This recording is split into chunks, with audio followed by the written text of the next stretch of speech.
along, and on the one hand, it's great vistas ahead of you that you hope to climb, but there's also the ravine right next to you that you hope you won't fall into.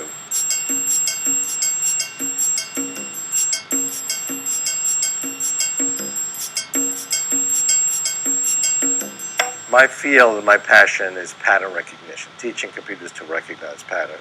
So I had a technique that could recognize printed letters in any type style. And it seemed like kind of a solution in search of a problem. I wondered, what is this good for?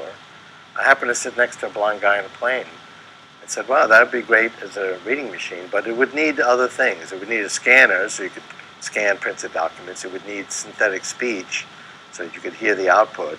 Neither of these technologies existed. But I thought, okay, we'll develop those two technologies also and develop a reading machine.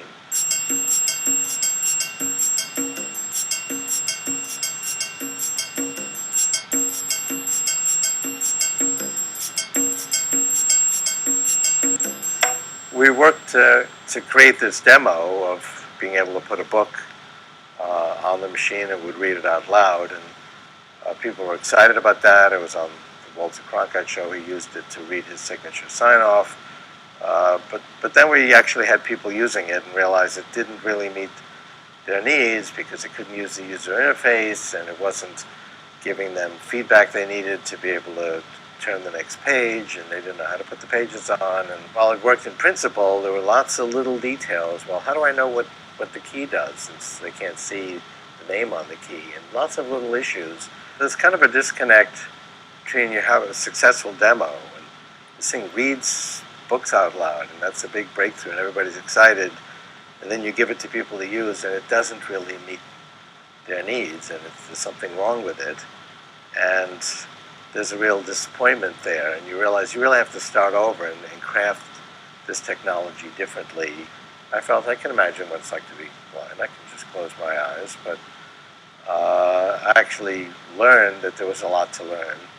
Our imagination wasn't good enough. We really had to work with blind people who were experts on being blind.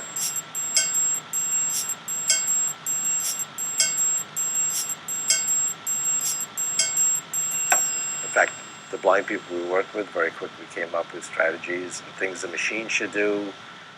For example, there's a mode where each key will announce what it does. Simple solution, but we hadn't thought of that. So I learned that lesson that you actually want to work with the users, but not just in a beta testing step. The actual users of a technology should be passionately involved in every stage of an invention. So I'm used to this now. That's part of the process. You kind of develop something that shows the promise, but then you have to start over with the actual users and build something that will appeal and work for that marketplace.